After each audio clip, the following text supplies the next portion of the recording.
Welcome back to the program at 9:19 in the morning, and we are happy to invite into our Zoom interview a couple of players off the Matao Guam National Football Team live from China. Hey, gentlemen, we're talking to Clayton Sato and Eduardo Pedemonte. Hi, boys. How are you? Good. How are you? Oh, my gosh, what a great connection. Okay, which one of you is Clayton Sato? Oh, I recognize that face anywhere. Hey, Clay, how you doing, son? Good. Yeah, Ed, how are you? Eduardo, can I call you Ed, or are we going by Eduardo? We got your mom wants us to call you Eduardo. I go by Junior, actually. You go by what? Junior. Oh, Junior. Hey, good. That's a good old Chamorro name right there. Well, first of all, you guys had a real long roundabout way to get to China. You had to go, for you, Junior, you had to go from Guam. Is that where you're stationed, here in Guam? No, I actually just went from San Francisco. Oh, okay, cool. So you and Clayton both came from San Francisco, but a lot of the Guam-based players had to go to San Francisco in order to catch that flight to China. What was that like for you guys? Well, yeah, we only got half the battle, so yeah. it was a lot better for us. Like, we can't really complain because they had the 13, 14. How long it was from Guam to California? Yeah, I mean it takes the 8 hours plus the other 5 to get to San Francisco. Yeah, exactly. Yeah, but you had you had the long haul though. You guys went from San Francisco direct flight to China. How long was that? Like 16 hours or something?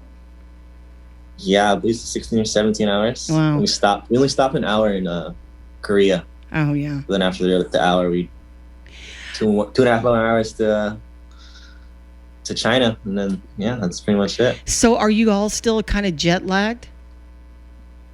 For me personally, I kind of am. I'd be waking up at like 2, 3 a.m. and then I don't know, every chance I get to sleep, I pass out.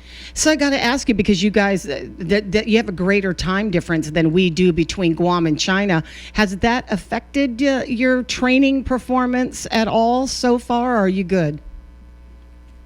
I wouldn't say that it affected my performance or anything, just because, we're all kind of going through a similar time difference. So there's not really an excuse on that. Mm-hmm. But I would say just like the time that we sleep at is a little bit different, because it is a big day. Yeah. So have you been able to actually practice as a team, and what's your schedule like there? Yeah, we've been able to train. We've been training for about 4 days now. We usually have breakfast, and then we get a break, and then we'll have lunch later in the day, and then we'll go to training around like 4:30. Yeah. And then dinner. Right. Well, it's interesting because now you've got a new coach, and I don't think that there's anybody really all together. You guys have not played under this new coach, right? So do you see any differences in his coaching style, or are you guys all pretty much on the same side when it comes to the strategy of the game against the teams you have to play? I suppose. We had one team meeting so far, and since there's a language barrier between the coaches and us, there is a translator, but there is a little bit of time that it takes because he wants to express things as quickly as possible, but then has to go to the translator to us. So it might not transition as quickly, but at the end of the day, we get the message across and we get to the same page. Oh, that's good.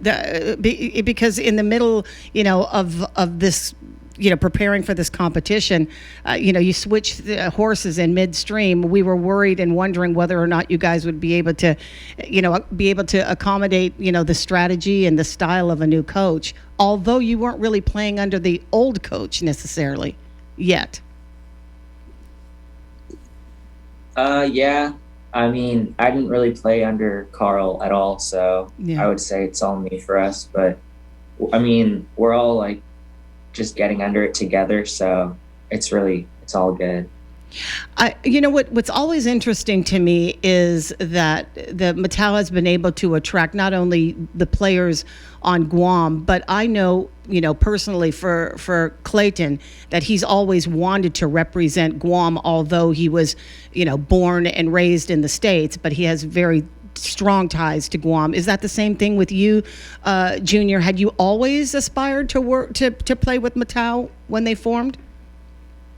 I actually wasn't sure about it at all.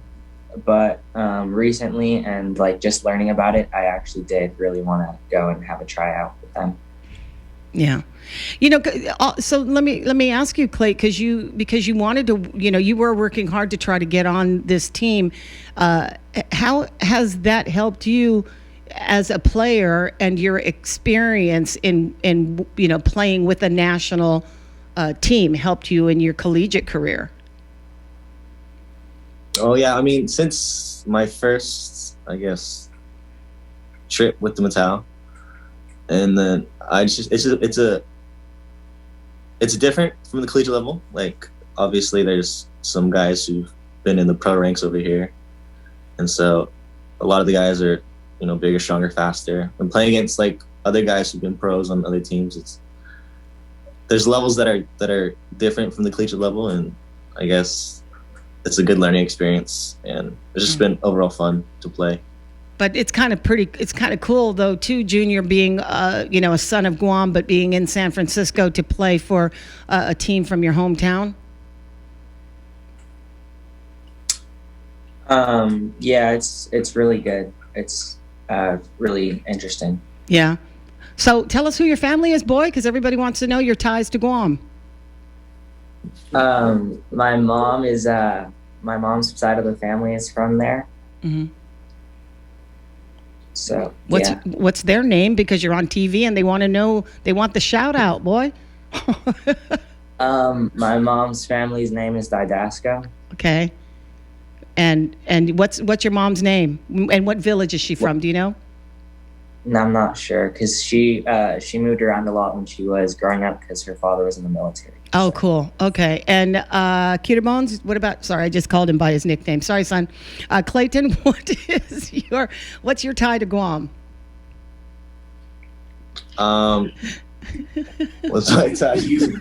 You, just you. No, you're. I only know you.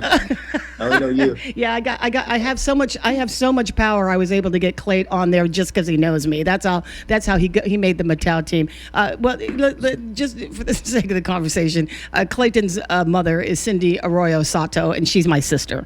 So the coincidence is that Clayton has been able to make the team. He's been proud to be representing Guam on the Matao team, and we had to really figure out a way to make him get on this team because his mother wasn't born on Guam, so that was kind of difficult. But you're on there now, and that's what's fantastic. You've got a few matches coming up.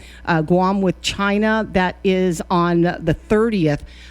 You've also got the Philippines on the 3rd and Syria on the 11th. Which one of those teams is the team to beat and the easiest team, or the most, the one is a giveaway you're not really sure? I would say, personally, I haven't been on a trip to play either of the teams, mm-hmm. but I guess from past results, I guess every team is a team to be worried about since we haven't gotten a result from any of them. So I think it's just worry about China first, and then Philippines, then Syria, and just take it one game at a time. Yeah.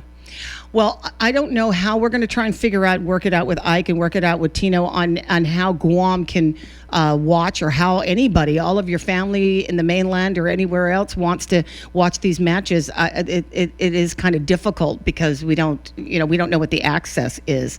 We were hoping that you'd be on ESPN, but I'm not sure that's going to happen. Just, not sure if that's.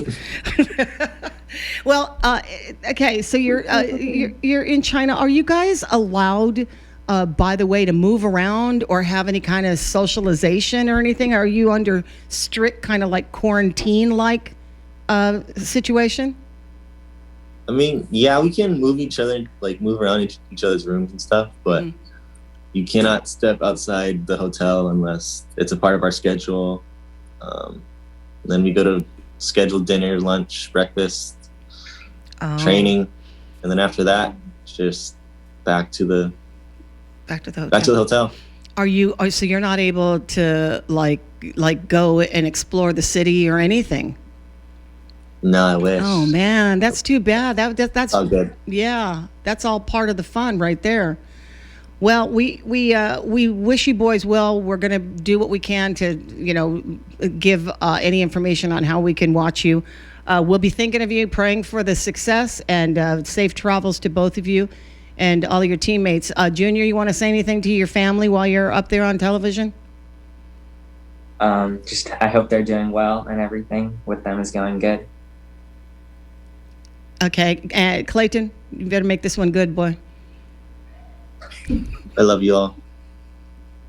A man of many words. This is totally Clayton. Like three syllables or three words at the same time. You guys have a good time. Enjoy yourself. I hope you have a lot of fun, at least with each other. Thanks so much. All right. Bye. All right. Take good care. They couldn't get rid of me sooner. All right. Bottom of the hour. That two members of the Matao national football team in China right now. Guam versus China. 9:30. That's a game that plays at 9:30, and I'm not sure what the time schedule, like 9:30 our time, it would seem, because I think there's a 2-hour difference between us, and I think that's 7:30, which makes sense. That's on May 30th. The Philippines versus Guam, that is on June 3rd at 5 p.m. Guam versus Syria, that is on June 11th at 5 p.m. Thank you very much to Clayton Sato and Eduardo Pedemonte Jr. They call him Junior, and we call Clayton Akita Bones. Bottom of the hour. He hates me. We'll take a break. Be back.